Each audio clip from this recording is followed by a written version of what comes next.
नमस्कार, अपना प्रदेश उत्तर प्रदेश उत्तराखंड देख रहे हैं आप। मैं हूं आपके साथ पूजा मोहन पांडे।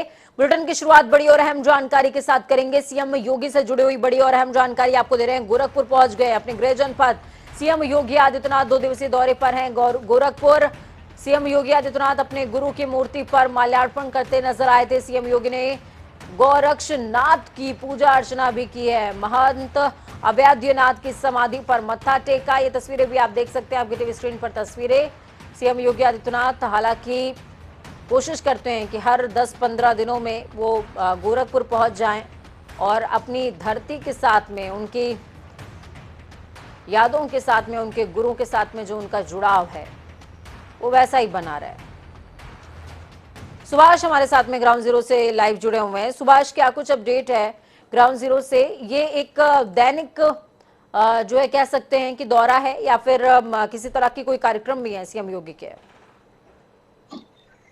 जी बिल्कुल पूजा, आपको बता दें कि मुख्यमंत्री योगी आदित्यनाथ आज सुबह 10 बजे एयरपोर्ट आए और एयरपोर्ट से सीधे आजमगढ़ के लिए प्रस्थान कर गए, क्योंकि वहां पे लोकसभा उपचुनाव था और वहां पे उन्होंने कई जगह जो है उन्होंने संबोधन किया और कई जगह संबोधन करने के बाद वापस गोरखपुर आए हैं।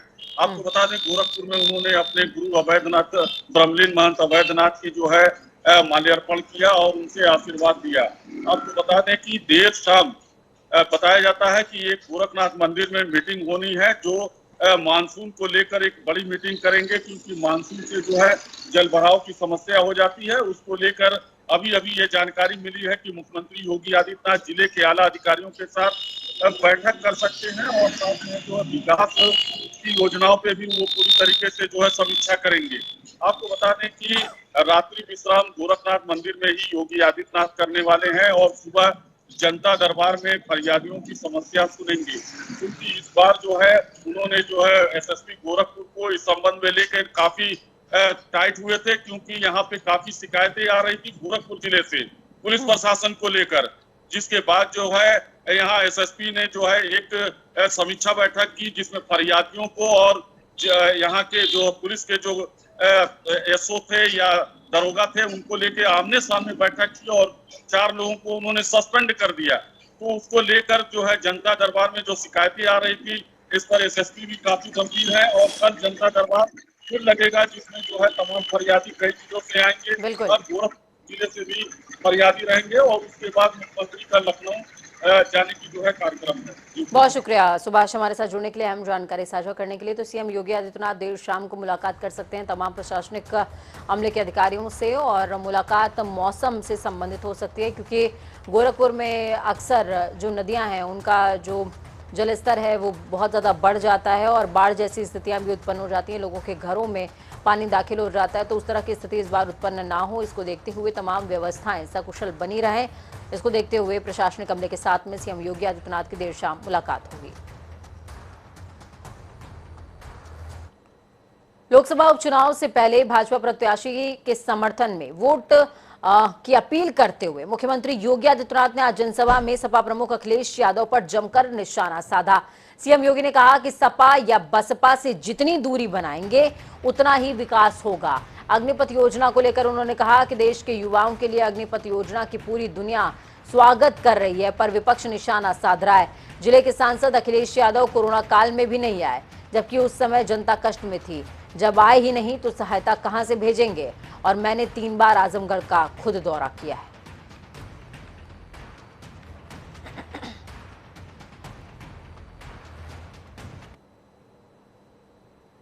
विकास के साथ कोई खिलवाड़ नहीं, नौजवान के जीवन के साथ किसी को खिलवाड़ करने की छूट नहीं देंगे।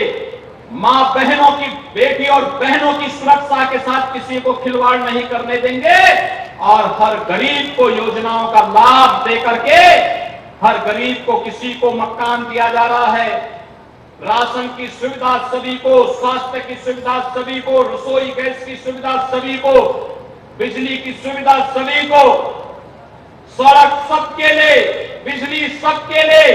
अब तो हर घर नल के माध्यम से भी हम पेयजल की सुविधा घर घर में पहुंचा रहे हैं।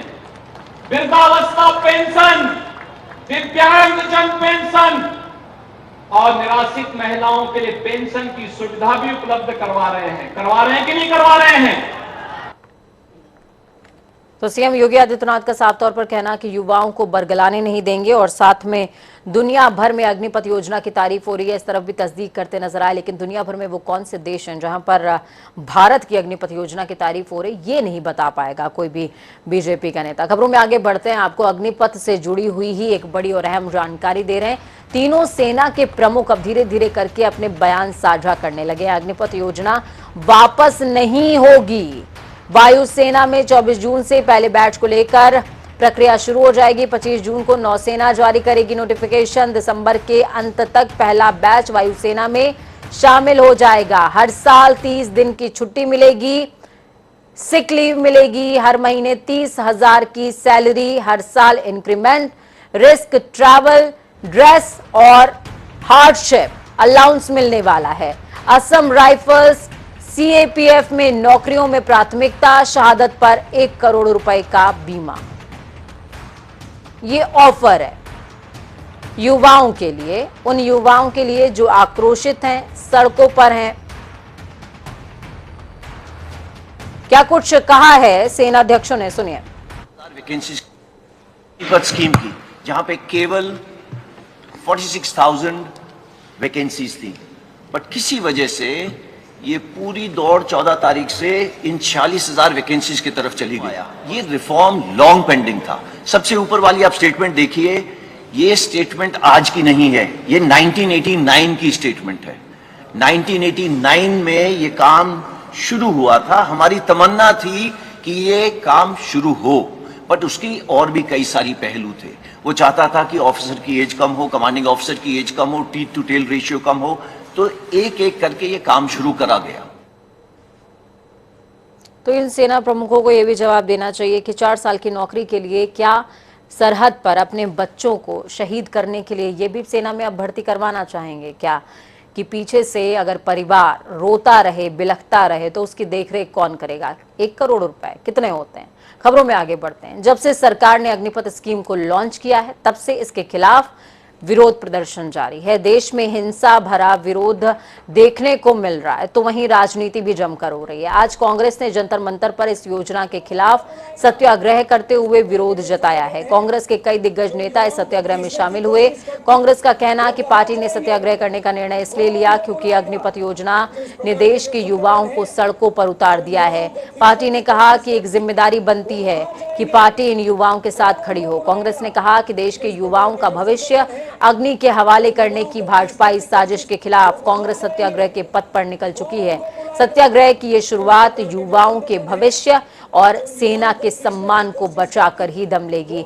तस्वीरें आप देख पाएंगे। तस्वीर में कांग्रेस शासित तमाम राज्यों के जो प्रतिनिधि हैं आपको मिल जाएंगे, फिर चाहे वो उत्तर प्रदेश प्रभारी प्रियंका गांधी हो, दीपेंद्र हुड्डा हो, सचिन पायलट हो, या फिर प्रमोद तिवारी को आप अग्रिम पंक्ति में देख पाएंगे। सलमान खुर्शीद भी मौजूद हैं। तमाम जो कांग्रेसी नेता हैं, दिग्गज हैं, वो सत्याग्रह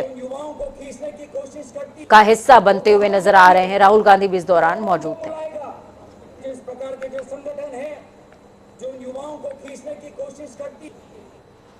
तो इस बीच एक और बड़ी और अहम जानकारी, मायावती अग्निपथ योजना पर मायावती का भी बयान आ गया। अग्निपथ योजना जन विरोधी है। मायावती बीजेपी सरकार की नीतियां अहंकारी हैं, ये कहती नजर आई। भाजपा सपा एक ही सिक्के के दो पहलू हैं।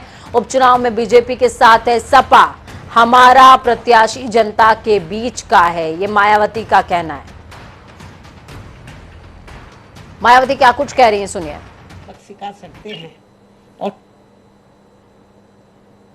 हालांकि ये उपचुनाव है, किंतु लोगों के लिए यह इस मायने में खास व महत्वपूर्ण है कि वह एक तीर से दो शिकार करके पहले भाजपा को हराकर उसकी अग्निपथ आदि जैसी जन विरोधी नीतियों व बुलडोजर वाली अहंकारी कार्यशैली का सबक सिखा सकते हैं, और साथ ही सपा को भी बीजेपी से उसकी अंदरूनी मिली भगत आदि की भी सजा दे सकते हैं।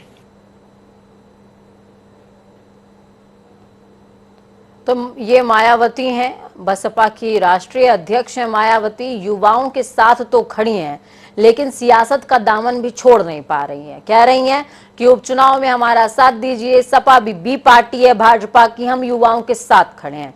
खबरों में आगे बढ़ते हैं। अग्निपथ योजना को लेकर पूरे देश में विरोध प्रदर्शन हो रहा है।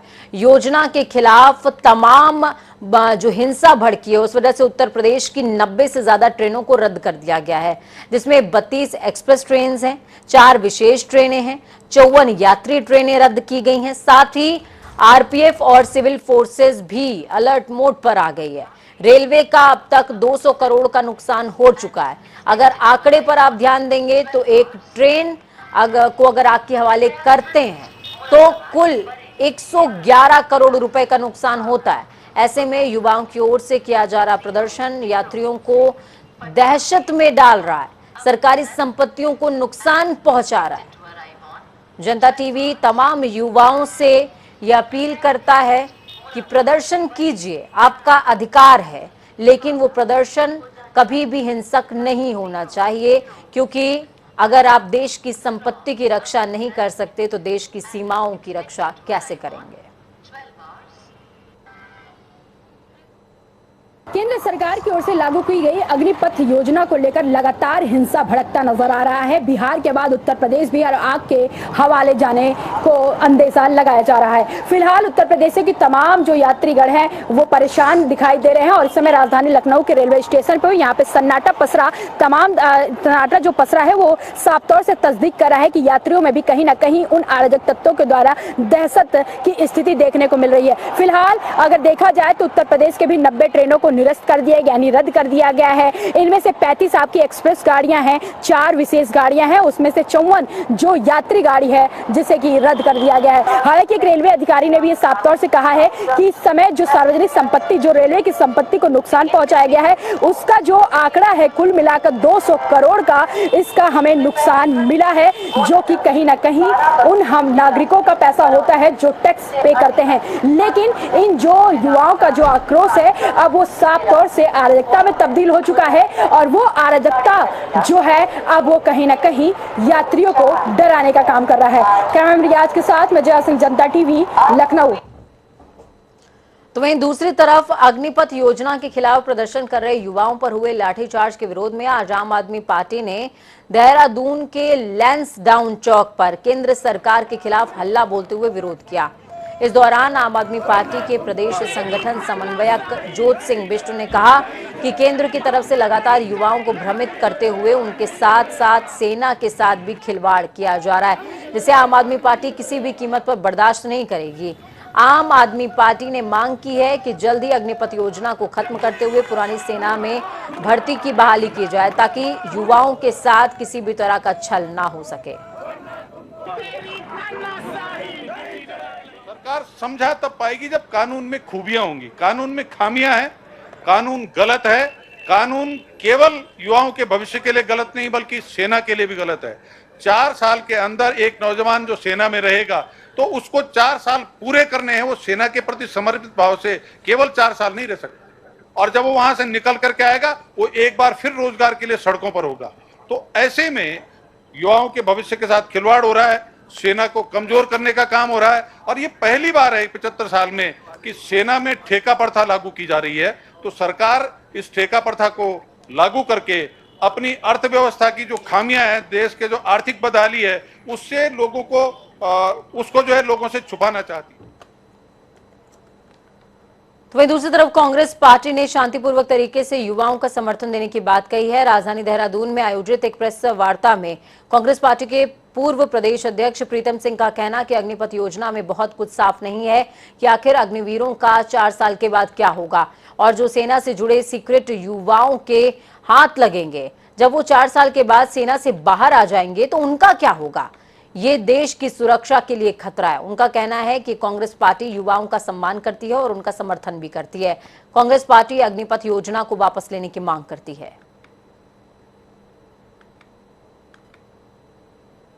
जिस दिन से केंद्र की सरकार ने ये घोषणा की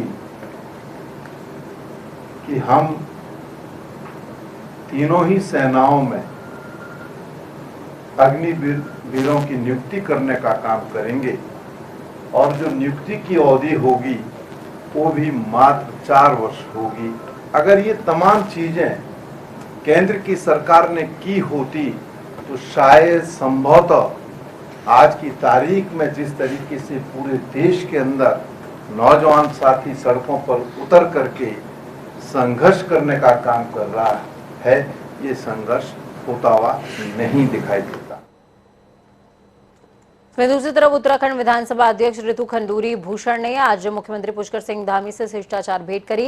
इस दौरान मुख्यमंत्री ने शुक्रवार को संपन्न हुए विधानसभा के बजट सत्र के दौरान सफलतम तौर पर सदन की कार्यवाही संचालित करने के लिए विधानसभा अध्यक्ष का आभार व्यक्त किया और पौधा भी भेंट किया है।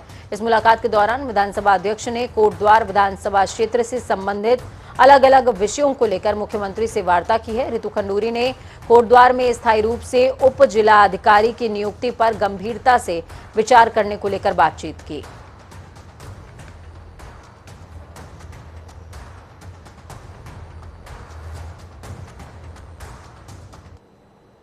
केंद्र सरकार के 8 साल पूरे होने पर भारतीय जनता पार्टी कई कार्यक्रम आयोजित कर रही है। आज हरिद्वार के भारत सेवा आश्रम में गरीब कल्याण सम्मेलन कार्यक्रम का आयोजन हुआ, जिसमें सांसद रमेश पोखरियाल निशंक और प्रदेश के कैबिनेट मंत्री धन सिंह रावत समेत कई भाजपा के नेता शामिल हुए।